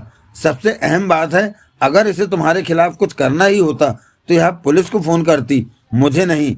छोड़ दो इसे, दबाव ढीला करो, नहीं तो ये मर जाएगी। मरना ही तो है इसे, तुम्हारी बातों में मैं नहीं आने वाला। देवराज चौहान की मुट्ठियां भिज गईं। वह देख रहा था कि अगर यही आलम रहा तो मीना की जिंदगी आधे मिनट से ज़्यादा की नहीं है। वह रिवाल्वर का भी इस्तेमाल नहीं कर सकता था क्योंकि गोली मीना को लग जाने का खतरा था। और कोई रास्ता न देखकर बिना वक्त गंवाए देवराज चौहान ने दरिंदगी भरे अंदाज में मीना और राजन सिंह पर छलांग लगा दी। देवराज चौहान दोनों को लिए नीचे आ गिरा, परंतु राजन सिंह ने मीना की गर्दन नहीं छोड़ी। मीना की जिंदगी का खेल खत्म होने जा रहा था। देवराज चौहान के होंठों से बहसी गुर्राहट निकली। उसने दाएं हाथ की उंगली को किसी सलाख की भांति सीधा किया और चाकू की तरह उसके कंधे के जख्म में धंसा दिया। राजन सिंह के होंठों से चीख निकली। वह जोरों से तड़पा। मीना की गर्दन से उसकी बाह हट गई। मीना एक तरफ लुढ़क कर गहरी गहरी सांसें लेने लगी। उसका चेहरा लाल सुर्ख हुआ पड़ा था। वह जैसे बेजान सी पड़ी थी। फर्श पर धीमी धीमी सांसें ले रही थी। शायद राजन सिंह जोरों से तड़प रहा था। कंधे के घाव से पुनः खून बहना आरंभ हो गया था। दूसरा हाथ कंधे के जख्म पर जा टिका था। पीड़ा के कारण होंठ भींच लिए थे। चेहरे पर दरिंदगी के भाव लिए उठ खड़ा हुआ देवराज चौहान। उसकी तर्जनी उंगली खून से सनी पड़ी थी। वह बहसी निगाहों से राजन सिंह को घूर रहा था। कुत्ते! राजन सिंह एकाएक पागलों की भांति जोर से चीखा। देवराज चौहान ने जोरदार ठोकर उसके कूल्हे पर मारी तो वह चीख कर 2 कदम लुढ़कियां खा गया।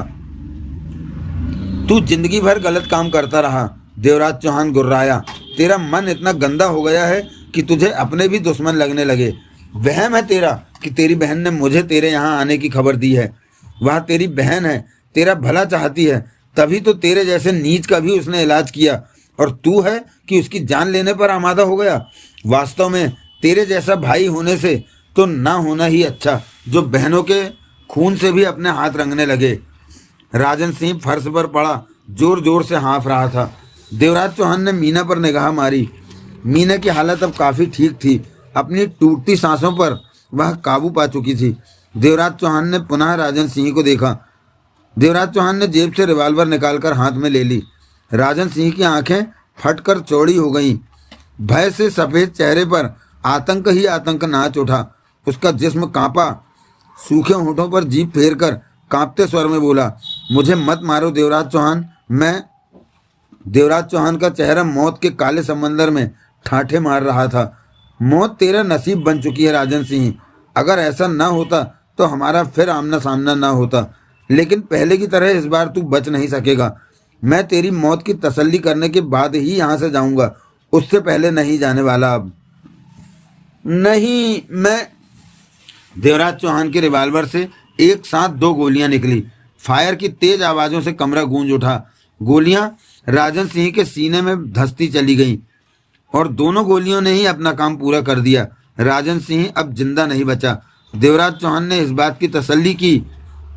फिर मीना को देखा जो अब ठीक थी और राजन सिंह की लाश को भावहीन निगाहों से देखे जा रही थी।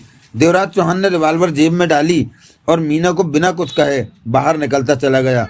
आखिर कुछ भी हो, राजन सिंह उसका भाई था। रास्ते में उसने इंस्पेक्टर वानखेड़े को फ़ोन किया।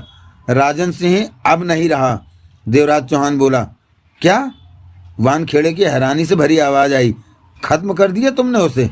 हाँ, कुछ घंटे पहले ही तो मैंने तुम्हें बताया था कि राजन सिंह बच निकला है। इतनी जल्दी तुमने उसे? इत्तेफाक से हाथ लग गया। उसकी लाश समेट लेना। कहाँ है?